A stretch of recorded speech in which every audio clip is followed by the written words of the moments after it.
my mother would tell me, people would say, "Why is he reading that?" Because I'd go to the library and check out 5 or 6 books, and it would be these crazy little books like Left Half Back or something about drag racing or whatever. And she always said, "I don't care what he's reading as long as he's reading." They would be these kind of fantasy kind of books or whatever, but I would read 4 or 5 of them a day. And it was just exercising the reading. It wasn't War and Peace, but it was reading. And it got to where I would read like a page at a time instead Mhm. of a word at a time. And then when it came time to read something that mattered, then it was really easy. But even comic books, if kids will read anything, it seems to me that it's good that they're reading. So listen, Doc, I compared, reading or learning to read, like I played basketball and I was pretty good.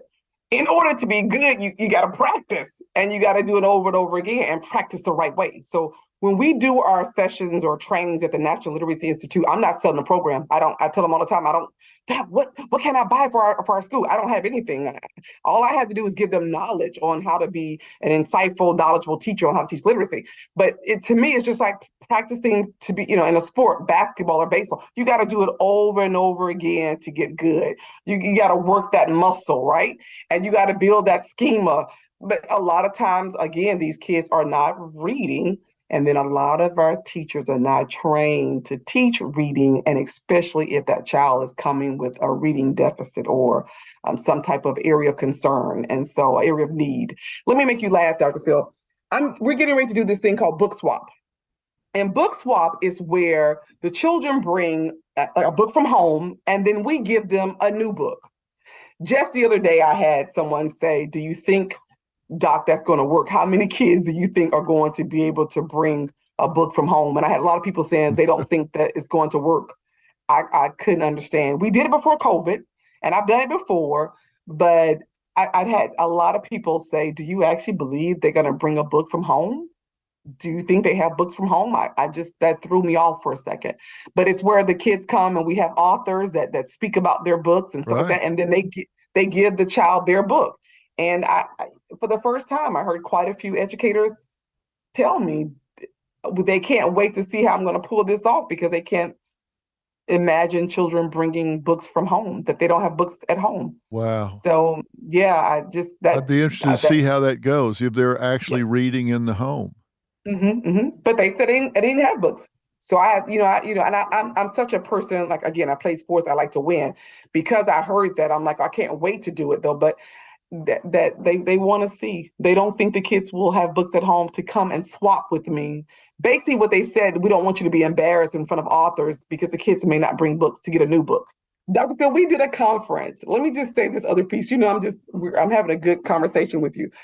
This year was my 20th year doing the National Literacy Institute, and Ron Clark was my speaker. So a lot of times he and I do a lot of stuff together. I told him this time I wasn't going to let him outdance me. So I had practiced on my moves. So I didn't I think I did him this time. I outdanced him. But we had over 3 to 5, I think it might have been close to 5,000 teachers at this conference. And when I tell you the spirits were high, I mean, it was a lot of great presentations, but the morale, the feedback that we got, people were like, they had never attended a conference like ours. We try to bring a little entertainment as well as good presenters that know how to focus on, helping children read and read on grade level. That's what we literacy. It was really good though. This is our 20th year and we had a good turnout. Oh, I So if can we can just, imagine. we're just trying to reach as many teachers and provide them with support to really make an impact in the lives of children. Yeah, that's my focus. What are we going to do about this teacher shortage? Oh, listen, we got to make it more attractive to students who want to major in education. Here it is. They come to higher ed, and I'm in the area, and I'm trying to promote people to come into my, organization. Hey, do you want to be a teacher? And they all look like, no, I'm going to business. I'm going here. So we got to figure out how to make the field a little bit more attractive, right?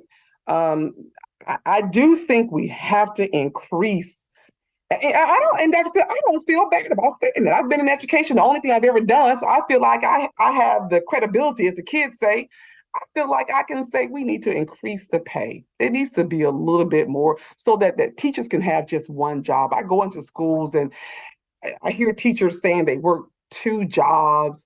I just want you to get paid, and then work this one job, go home and rest and come back and be energized the next day. I don't want you to leave and then have to go work a night shift to be able to do that.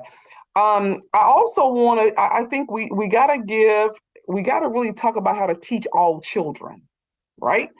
Dr. Field, my first year teaching was difficult. I'm African American, but I had never been around uh, groups that might have been from a lower socioeconomic status. Let me just put it that way.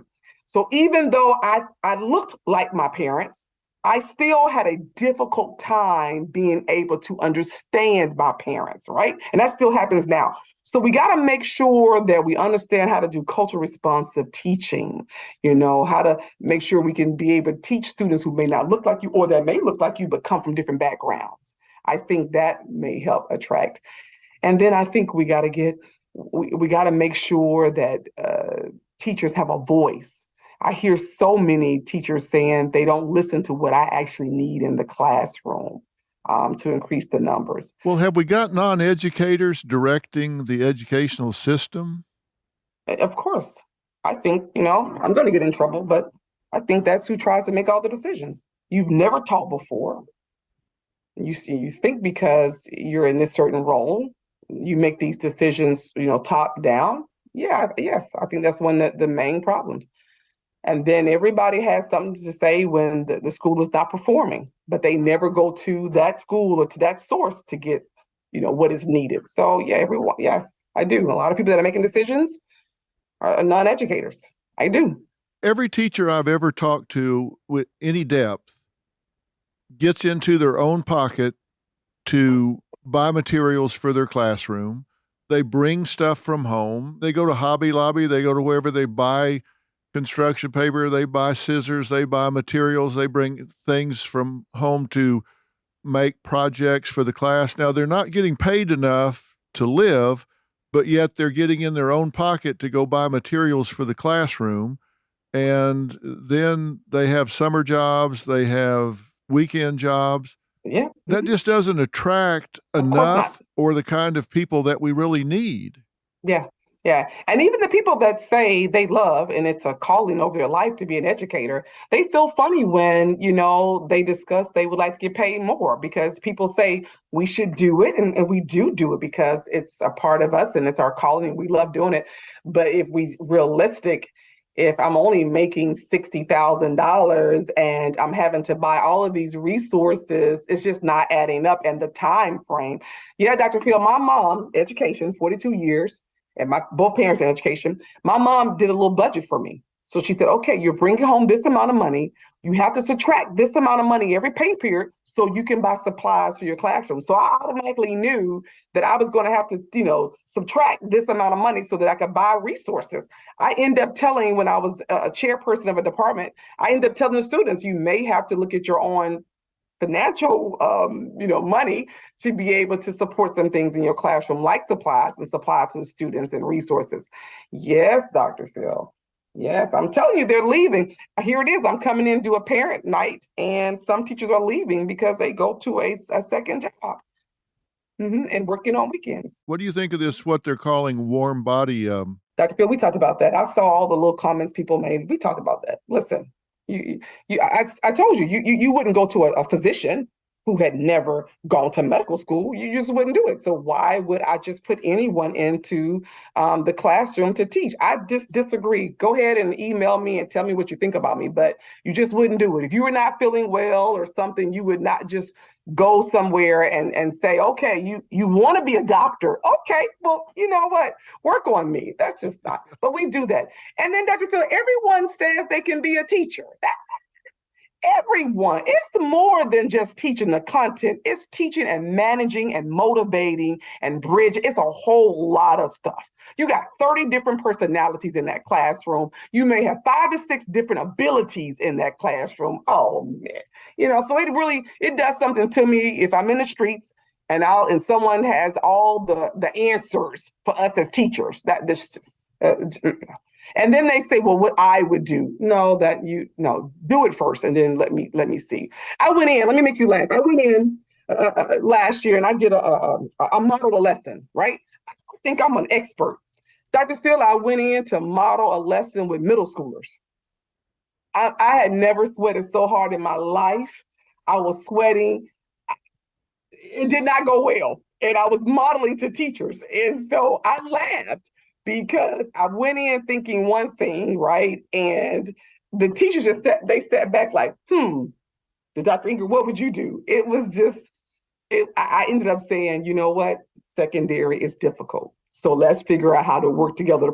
And I told the principal, let's do something else because I now understand what this teacher is experiencing when trying to teach the students.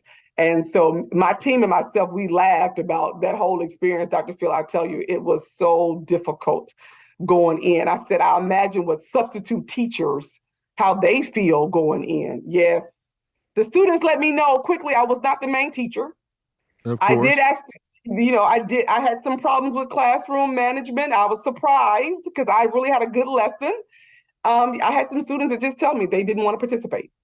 I had a student, and no matter how good the lesson was, I had a student to leave the class. I had to go out the class to ask him what was wrong. He did come back in, but this is what he told me. He said he didn't make the basketball team and he was in a bad mood. Mm-hmm. So I said, maybe next year you'll make the team, but hey, let's come back in the classroom. So yeah, Dr. Phil, it's difficult. And you don't know what they've come from at home either. So they all bring all of that to school with them. The only good thing that happened from that lesson is the fact that I found out that he didn't make the basketball team, and that's the reason why he was cutting up during my lesson. But we had a soft conversation about basketball and trying out next year and whatever case may be. Dr. Phil, he came back in the class and said, I'll do what you asked me to do. When I originally asked him to do something, he said no and walked out and said, you're not the teacher. And then when we went outside to talk about what was going on, he told me we came back in. Now that to me, with the principal and I talked about, that's a seasoned educator. A new educator would have thought, let me write him up. Let me put him out because he was disrespectful. But the issue was that he did not make the team. And a lot of times teachers don't realize these kids have feelings. These kids, some days they have bad days. He was having a bad day. And it's not necessarily a behavior problem, which we got to put him out and write him up and kick him out of school. But he didn't make the basketball team. And for some kids, playing sports is very important.